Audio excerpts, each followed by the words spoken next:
जय श्री नारायण भगत जनों। आज हम कथा के अंदर हम बात करते हैं कि जो इंसान जिस काम में ढल जाता है उसको उसी के विचार सदैव रहते हैं। कथा में बताते हैं कि एक सुनार था जो हमेशा सोने चांदी का काम करता था। वह हमेशा इसके ही भाव तोल में लगा रहता था। उसका जीवन इसी तरह से गुजरता जा रहा था और वह अपने परिवार का और अपना इसी कार्य से, अपना व्यवसाय से वह अपना और अपने परिवार का पालन पोषण कर रहा था। तो कहते हैं कि अंत समय में जब वह बीमार हुआ, अंत समय के अंदर जब वह बीमार हुआ तो उस सुनार के मन में हमेशा यही विचार आते रहते कि आज सोने का क्या भाव हो गया है, आज सोने का क्या भाव है, आज चांदी का क्या भाव है, हमने कितने रुपए में सोना लिया था, अब ऊंचा आ गया या नीचा आ गया, हम इसे बेचेंगे। वो उसके जहन में सिर्फ यही बातें थी। तो जब उसको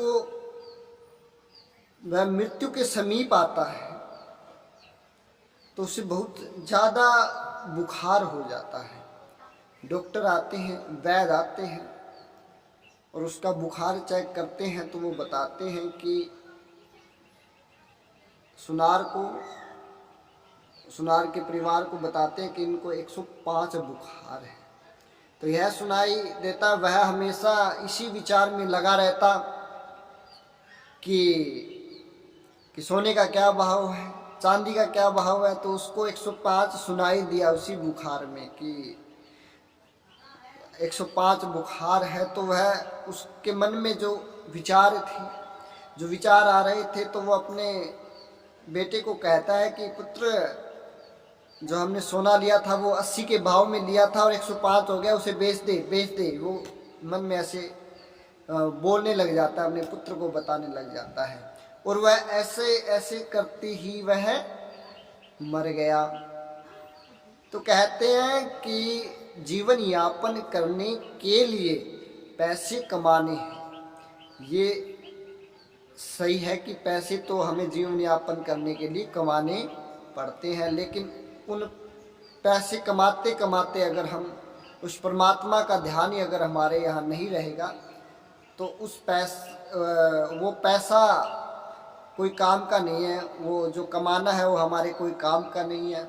अगर हम धन कमाई माया में, अगर इसी माया के अंदर जकड़े रहेंगे, चलो ठीक है कि अपने जीवन को यापन करने के लिए पैसा कमाना आवश्यक है, परंतु ये भी जरूरी नहीं है कि उस पैसे के चक्कर में हम भगवान को ही भूल जाएं और सारा दिन उसी के पीछे लगे रहें। नहीं, जब हमें समय लगे तब हमें भगवान का नाम लेना चाहिए। तो इस प्रकार भागवत कथा के अंदर सुखदेव मुनि राजा परीक्षित को कहता है कि जो समय बीत गया उसको तो तू छोड़ दे और अब तू वर्तमान में आ जा। वर्तमान में जो हो रहा है उस पर ध्यान दे। जो तुमने भूतकाल में किया है उसको जाने दे। जो समय बीत गया सो बीत गया, उसमें तुमने जो किया सो किया, परंतु तू इस समय अपने इस भविष्य के ऊपर, भविष्य को छोड़ करके वर्तमान के अंदर आ जा और जो चल रहा है उसके ऊपर ध्यान कर और परमात्मा को नियंत्रण निहार। तो तुम्हें 7 दिनों के अंदर मुक्ति प्राप्त होगी। कि हे राजन, ये निंद्रा, ये आलस, ये कमाना, कमाई, काम, जीवन यापन, जो ये सब कार्य हैं, जो इंसान जिस कार्य को कर रहा है उसको हमेशा वही ध्यान में रह जाता है और वह हमेशा उसी के चक्कर में अपना जीवन व्यतीत कर देता है और भगवान का नाम कभी भी वह लेता नहीं है और जीवन ऐसे ही अपना गुआ देता है।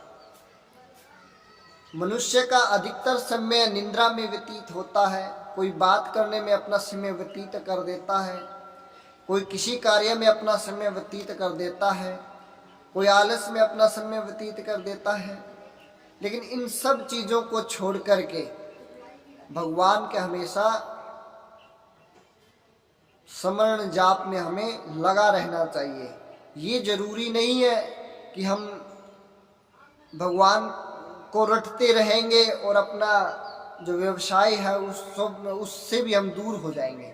नहीं, भगवान कहते हैं कि अपना व्यवसाय भी करो, अपना काम भी करो और जब आपको समय लगे तो मेरा नाम भी स्मरण करो ताकि मैं तुम्हें याद रहूं और हमेशा आपके साथ रहूं।